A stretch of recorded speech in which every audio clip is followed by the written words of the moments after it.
Hey guys, so today I'm going to show you how to build a primitive fishing rig. We're going to catch some fish, do some foraging, and then cook it all over a campfire in such a way that you've never seen before. It's going to take some time, so let's get started. Now for our fishing line, we're going to be using yucca leaf. Now we only need one, and this will take some time to actually process down. For our pole, we're going to be using Spanish buckeye. It's green, it's flexible, the branches are quite long, which means that we're not going to have to make as much fishing line, and that'll save a lot of time.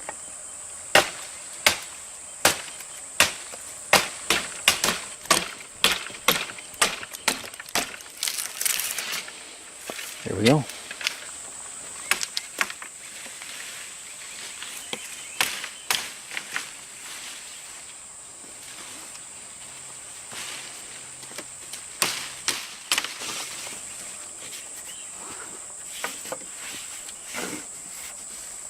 That'll work. Now for our hook, we're going to use agave spine. Now you can make a gorge hook out of quite a few things, but for durability and look, I prefer agave spine.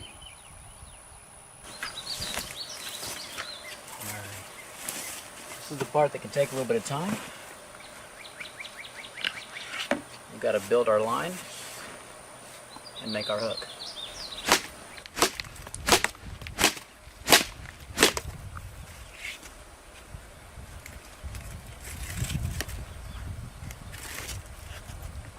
The idea is you want to break down these fibers until you have the individual strands. Once your leaf begins to fray really well, you want to start splitting it off near the tip. And you want to run that from tip to base, split the leaf, run the fibers all the way out. That way you have longer fibers, fewer of them are going to break. You can really process one of these leaves quickly this way.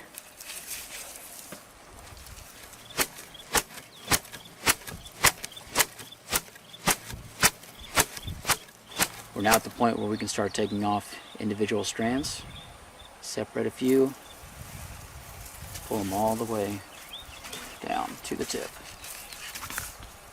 Okay. Fray them out. Smaller is better. Start braiding our line together.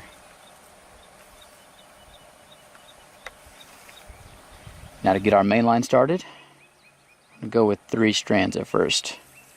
Put those together, fold them over, just like that. And we're going to be making what's called a 2-strand twist. So I want to go ahead and twist the pieces closest to me inwards, throw over that far portion, and that now makes it the closest piece again. Twist in, fold over. Twist in, fold over.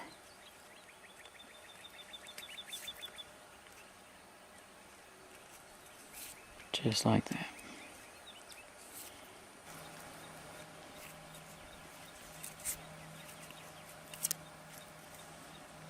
And this is what we're making.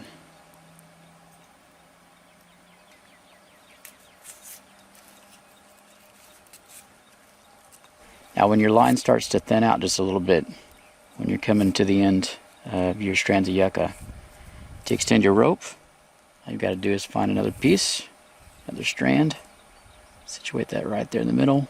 One part's going off onto each of the legs, and you'll just twist them right in there. That'll integrate in and allow you to continue making your line longer.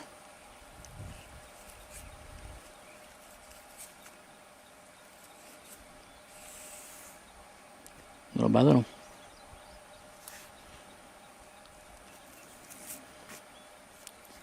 Now we're coming to the end of the yucca that we processed.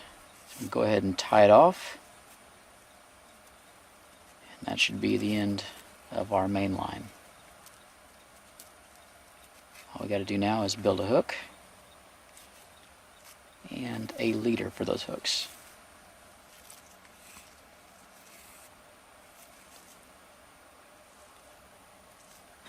Now for our hook, we're going to whittle it down a little bit and then we'll use this rock back behind us to kind of sand it down.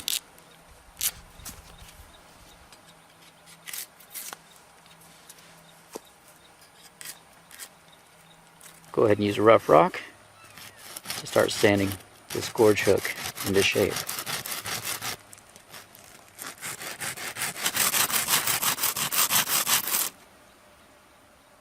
It's take a little while.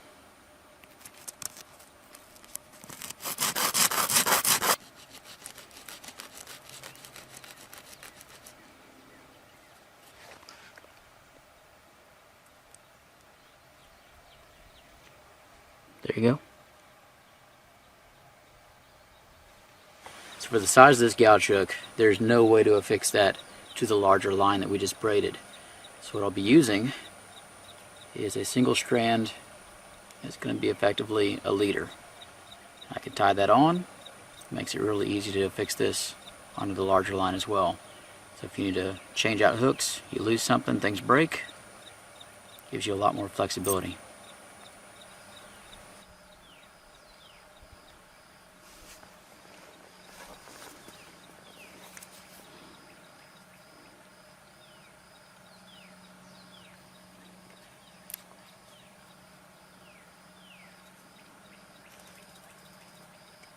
It's going to attach our leader and hook to our main line, and I'll do that by tying an overhand on a bite onto our leader.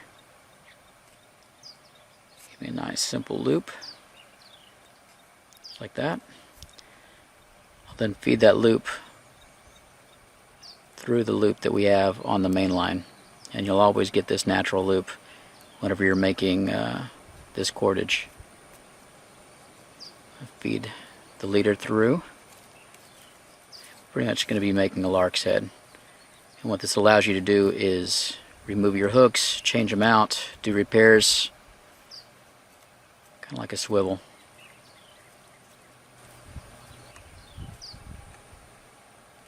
Just like that. Well, our hook and line look to be done. We'll coil those up. We'll attach these to the pole once we get to our fishing area.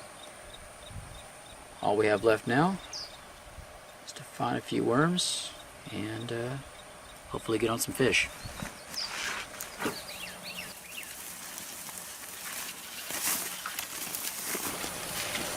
Well, the hook seems to think this is as good a spot as any, at least to cool down the water. We've got a little bit of time to rig up our pole, and hopefully the fish will relax and might actually catch something.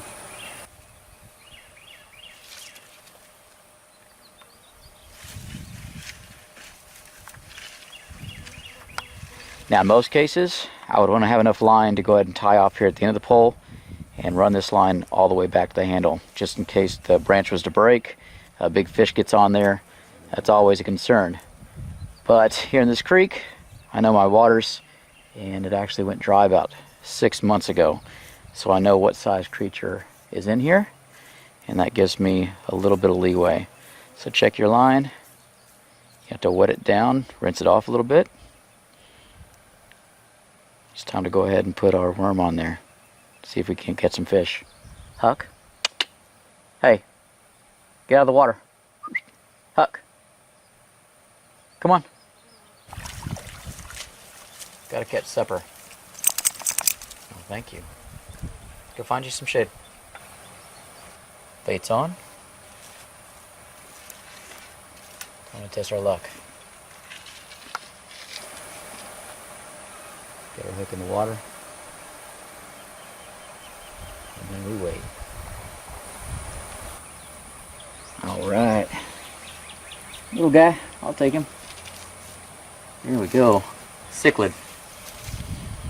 So this is a cichlid, also known as a Rio Grande perch down here in Texas. Now they get quite a bit larger than this, not so much in this creek, but pretty good fish to have. Tastes really good, kind of an analog to bluegill. Let's get this hook out, let him go, and hopefully we'll get some larger ones. One thing about using gorge hooks is that it's really hard to get them out once they get them stuck down in there. Alright, bait's on. See if we can do a little bit better without feeding too many more of these fish.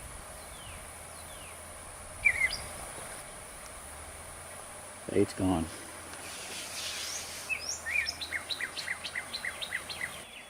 There we go.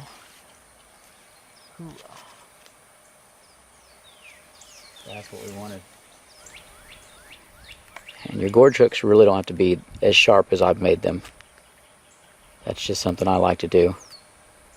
It can work against you. Yet a lot of times the sharp gorge hooks are not going to go all the way down the throat. But if you put the worm on just right, you can cover that over and they'll swallow the whole thing. And that worked out real well. The trick to baiting a gorge hook is getting those sharp tips covered up. You want it so the fish swallows it and nothing catches.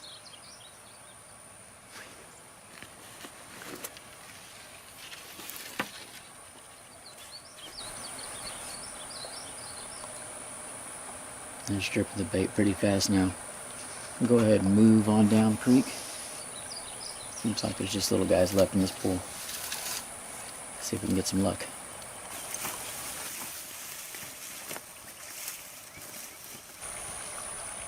Go on there.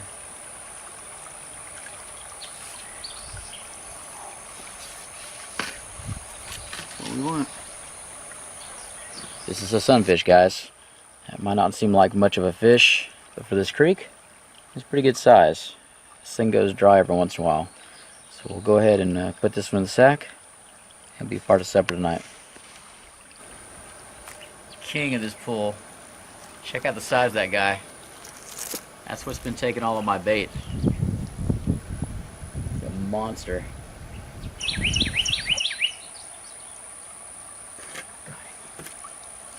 Stay on.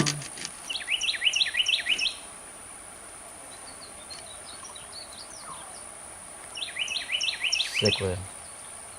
Biggest one yet. Check that out. These pools are full of crawdads. The raccoons know they're in here, and they make meals out of them regularly.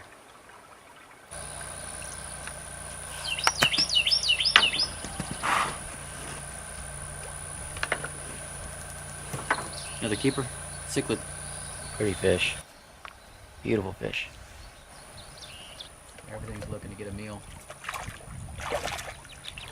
Man. He got one.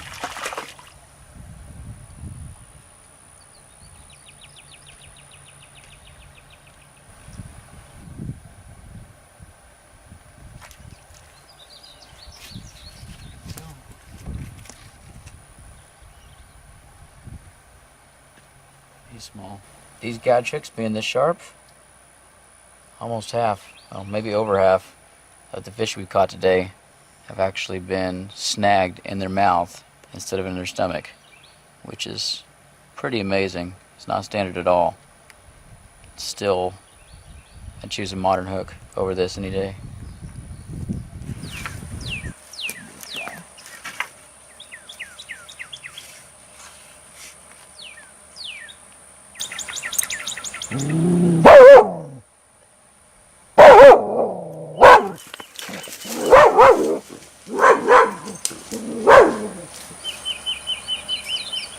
It's good to have a dog out here. A few things you have to watch your back against, the better. Got it. Alright. There we go. Check that out. Bluegill. We'll keep him. That was easy. There we go.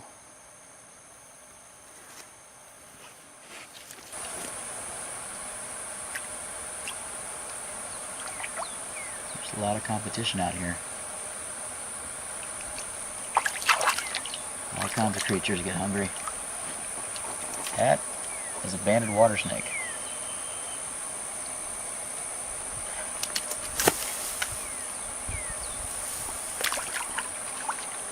And he's real hungry. Well, 6 fish is going to have to be enough for today. After all we put this line through, that snake dangling there on that sunfish was just enough weight to snap our hook off our line. So without a hook, there's no more fishing. It's time to do some foraging, get the campfire stoked up, and get to cooking. Alright, so check out today's catch. Fresh fish. Now normally, go ahead and leave these guys in this water, keep them fresh, keep them alive until we're ready to cook. But there are so many snakes out here in this water right now that I imagine if I left it for any amount of time, I'd come back to an empty sack and no fish at all. So we're going to go ahead and dispatch these and scale them and take them with us.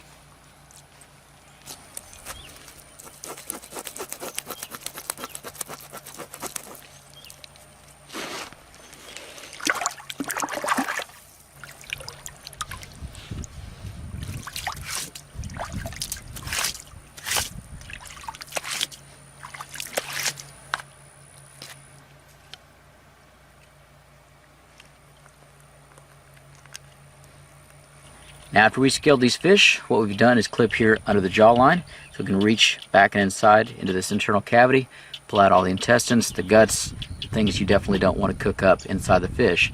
Now normally if you're preparing fish, you'll be slitting the belly open all the way back to this hole, open that up, pull everything out, clean the fish out.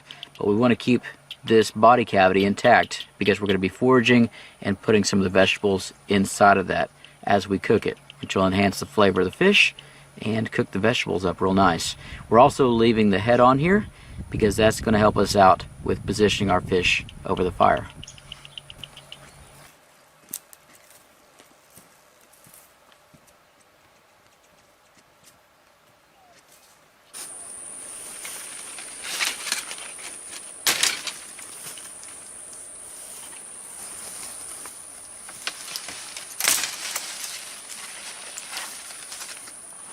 This is young briar vine. Now it gets much longer, much meaner than this, but this young shoot right here, we can pull this off of the older vines as well. You come up all the way to the end, and the new shoots are the important part. So squeeze, pull, and you want to take that tip off of there. And that is delicious, just like green beans. Let's get some more. So this is mature briar vine. This is what most people have to tangle with. Now check out those thorns. It doesn't break very easy, trips you up real bad. Fortunately, at the very top of this, where this vine is still growing, you're going to find those tender shoots. So it's a pain, it'll hurt you, but at least you can eat it if you have to. Now this time of year, with everything getting green and growing up, it can be pretty hard to find wild onion. What you're looking for are these seed clusters. Now we're just going to be taking the tops of the plant. We're not actually going to dig them out. Take those seed clusters, seed them out. You don't need those. All that plant on down.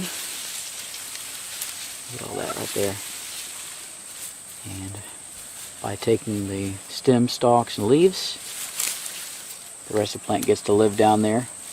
It'll come back up, and we get a tasty treat. That's awesome. Good smell. It's almost always prickly pear season here in Texas, but it's a special time of year when the blossoms are actually coming out, and these are edible, so pretty fantastic. Fresh, kind of like rose petals. But what we're after right now is going to be the tunas, the fruits, and usually when you see people picking these, they're going to be pink, purple, very, very sweet. The concern here is that you need to make sure that you're not going to get thorns in you. Thorns are called glaucids. We're picking these before they are ripe, and we'll be cooking them over the fire. And these are spectacular. Now they're not going to be sweet, but they taste like cucumber, kind of like okra. Pretty fantastic. So little fruits here.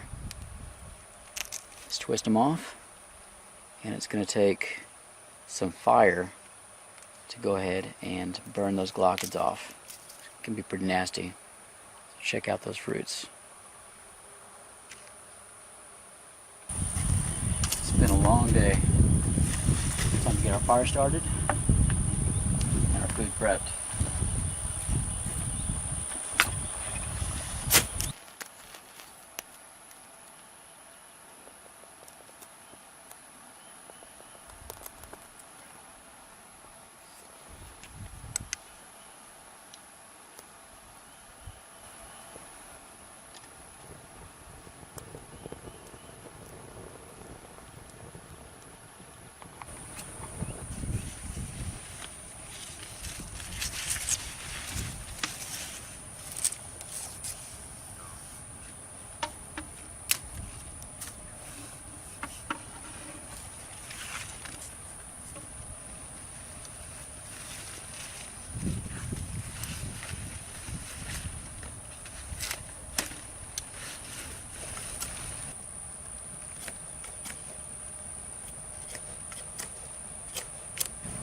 Time to go ahead and get our fish prepped.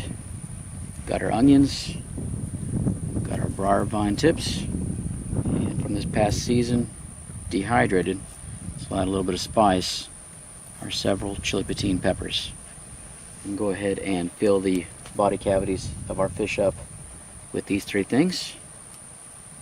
We'll be off to a good start. Alright, let's take a bit of onion, fold it over. A little bit of everything.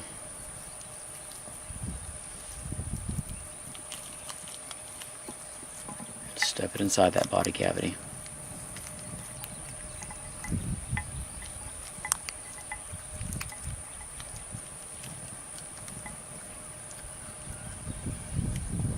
Doesn't have to look pretty, just has to work. Chili patines, just crush them, they'll powder. Be a pretty good spicy kick. There's one.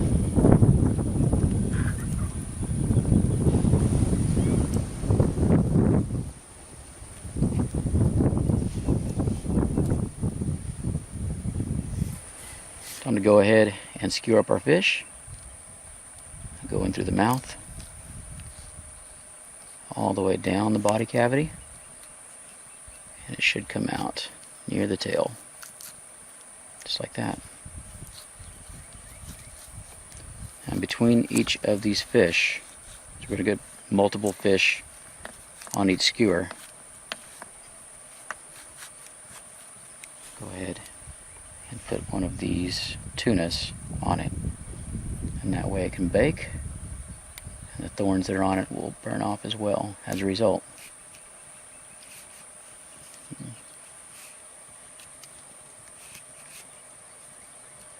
Just like that.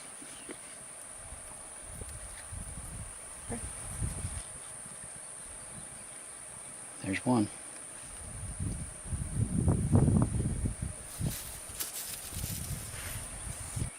Last fish. Looks good.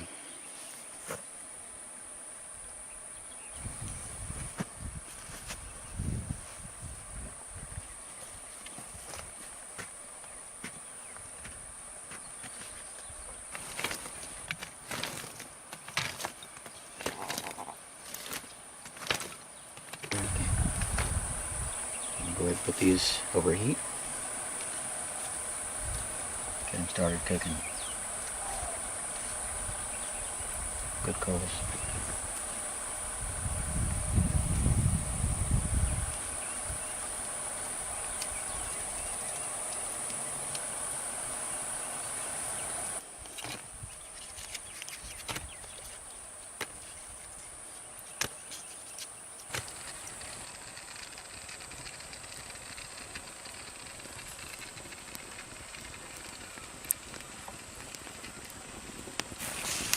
Wish y'all could smell this.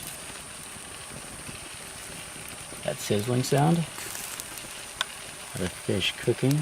Every once in a while, you get a drop of oil. That's the fat that you're going to get out of the fish skin. That's flavor.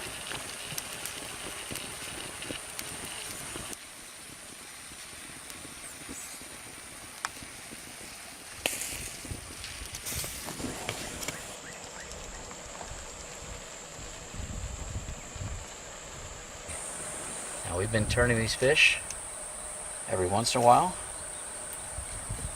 until they're golden brown. This front row needs a little bit more time, but the back row looks to be done. Well guys, it has been an extremely long day, but it's now time for us to go ahead and taste the fruits of our labors and see how we've done.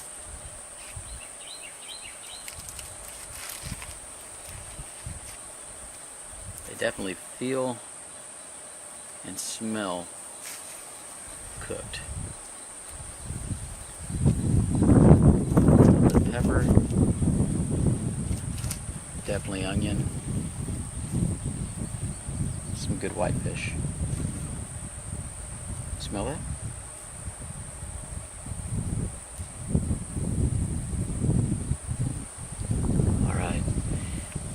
These were not filleted, full fish. We're gonna have to go ahead and open them up and pick through the bones.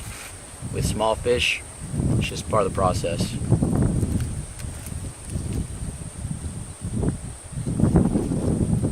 Check out that flesh.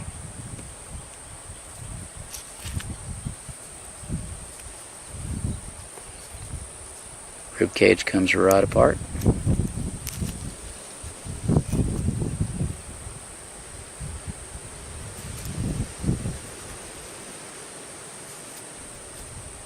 And the rest is good to eat.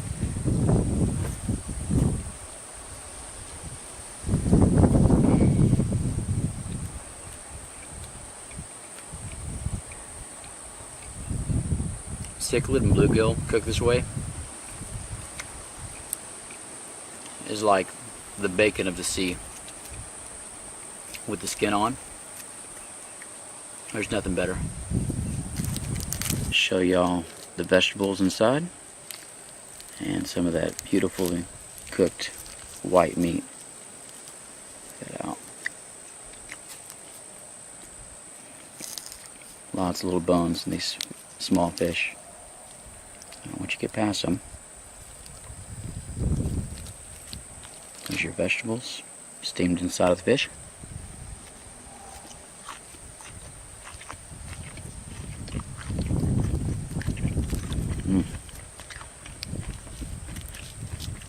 And you just find the meat where you can. Pick around the bones.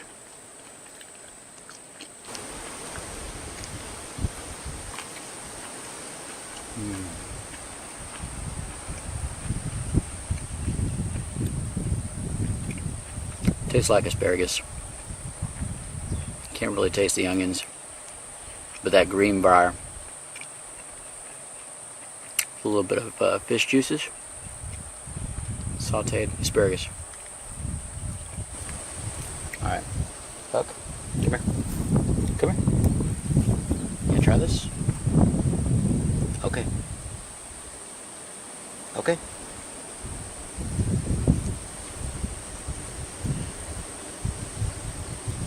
So check out this unripened cactus tuna. Now, most folks see these once they become very sugary and sweet. They get that beautiful red, pink, purple color to them. But cooked,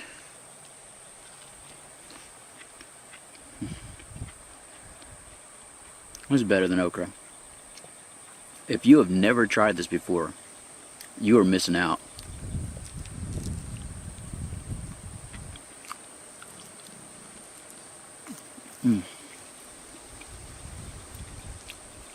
That is fantastic. You could make an entire meal out of these just by themselves. Now, a lot of folks, well, a few folks are probably going to go ahead and call me and ask about how small these fish are. Again, if you caught it, this is our creek, and we know these waters well. They actually go dry every other year. So every fish that is in this creek is subject to not being there at some point in the next 24 months, and it happens regularly. It's a sad thing when it does, but in that way it's reborn every other year as well. So new things come and take over, new life spawns, and then we get to enjoy it in this way, and that's really awesome. Now, one last thing I wanted to mention is that with all these little bones, and you're always going to have these leftovers. Now, if you're out here several nights, especially if you're surviving, go ahead and throw these in a stew pot and cook them down. Make yourself a fish soup.